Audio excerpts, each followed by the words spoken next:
आशीष जी, आप कैसे देख रहे हैं कि आप क्या लगता है कि समाज में क्या ऐसा बदलाव आना चाहिए जिससे जो ये ज़हर है उसको निकाला जा सके, उसके प्रभाव को कम किया जा सके और उसको खत्म किया जा सके? कैसे खत्म होगा ये? देखिए रविंद्र जी, कोई चीज़ परमानेंट फेज नहीं होती है। अफगानिस्तान में तालिबान थे, कमज़ोर हुए, फिर से सर उठा रहे हैं।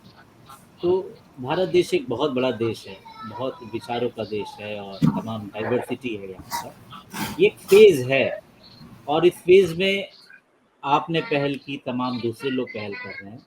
पहल हो रही है, तमाम स्तर पे पहल हो रही है, रिज़ेंटमेंट भी लोगों में है। लोग इस स्थिति से संतुष्ट नहीं है जो देश में पैदा की गई। लोग इस पे एडमिट करने वाले लोग हैं कि देश में, जैसा अंजुलिका जी ने कहा, कि लोकतंत्र खत्म हो रहा है। अंग्रेज़ों के कानून खत्म करने की बात कर रहे हैं, लेकिन उनको प्रोटेक्शन वैसे ही मिल रहा है जैसे अंग्रेज़ अपने समय काम किया करते थे। ये हिटलर शाही जो चल रही है, हिटलर शाही भी चल रही है और ये काम भी सरकार वैसे तमाम तरीके से कर रही जैसे अंग्रेज लोग किया करते थे। लगता नहीं ये हमारी सरकार है। हालांकि लीपा पोती करके बहुत अच्छा इनका इवेंट मैनेजमेंट चलता रहता है, लेकिन मेन चीज़ है कि जनता के बीच में क्या वातावरण बनना है। जनता के बीच में कमोबेश अभी चर्चा है कि हाँ, स्थिति खराब है, हिंदू मुस्लिम भी किया जाता है, समाज को बांटने की कोशिश की जाती है, लोकतंत्र को खत्म करने की कोशिश की जाती है। पर ये फेज एक एक उस फेज में अभी भारत देश में नहीं आया है कि जो एक कह रहे कि एक रिवोल्ट बने। लोग सुविधा संतुलन ज्यादा देखते हैं, आपके मीडिया में भी हैं जो ईमानदारी की बात करते हैं, और कभी किसी इशू पे गवर्नमेंट उनको घेरती है तो उनके समर्थन में कितना मीडिया आता है। क्या बड़े बड़े जितने मीडिया कॉरपोरेशन हैं, जो आपकी संस्थाएं हैं, क्या अभी दैनिक भास्कर और ब्रजेश मिश्रा और तमाम लोगों को परेशान किया गया? क्या उनके समर्थन में उस तरह से आए? सिर्फ एक प्रेस रिलीज ही तो जारी हुई। क्या किसी ने उस तरह का प्रोटेस्ट किया? नहीं किया।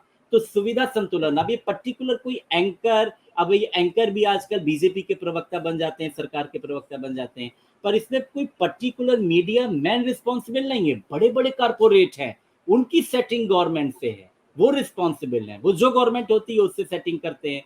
पर पुरानी सरकारों में होता था कि सेटिंग भी रहती थी और वो प्रश्न भी उठाते थे। अब इनकी आत्मा मर गई है। इनकी जो एक आत्मा, पत्रकार की जो आत्मा होती है, जो एक जज की आत्मा होती है, इन आत्माओं से संविधान की रक्षा होती है। इनकी आत्मा मरी नहीं है। जैसा हमने कहा कि अपोजिशन उस पर अमर ने और अंजुलिका जी ने से, मैं, मेरा कहने का आशय नहीं कि अपोजिशन नहीं है, पर अपोजिशन होना और अपोजिशन की तरह काम करना, उसमें अंतर है। 100-150 बार जेल जाना और उसका पब्लिक पे इम्पैक्ट पैदा करा ले जाना, वो एक अलग चीज है। वो अपोजिशन को अपने अंदर पैदा करना होगा। तो मुझे लगता है कि वातावरण अब धीरे धीरे चर्चा के दौर में आया है, पर जब इस तरह के तमाम लोग जुटेंगे, बात करेंगे, तब कहीं जाके एक ऐसा मौका आएगा, ये फेज भी खत्म होगा। हो सकता है कि भारत में नहीं कभी इस तरह से रिवोल्यूशन हुई है जिस तरह अंग्रेजों के जमाने में हुआ करती थी। अगर ये फेज ज्यादा कंटिन्यू रहा और इस तरह की फोर्सेस, जो आप जैसी फोर्सेस है और तमाम लोग जो चर्चा करते हैं, ये फोर्सेस अगर नाकामयाब होती रही तो एक रिवोल्यूशन तैयार होगी। भले 5 साल बाद, 10 साल बाद, तो शायद देश एक फिर से एक नई क्रांति देखे, लेकिन वो होगा तब जब ये युवाओं की जनसंख्या जो इस समय देश में ज्यादा है, वो इस चीज को एक्सेप्ट करे, वो इस तरह की कम्युनलिज्म में ना फंसे। अगर युवा इस चीज को ट्रेंड करेंगे तो शायद मुझे लगता है कि चेंज होगा। वरना अभी जो स्थिति है, मुझे लगता है कोई रिवोल्ट की स्थिति नहीं है, सुविधा भोगी स्थिति है। चाहे बिल्कुल मीडिया हो, आशीष जी, यानी कि सभी लोगों युवाओं ने को अपना ही करना आगे है। आना पड़ेगा तभी हम बदलाव की कुछ उम्मीद कर सकते हैं।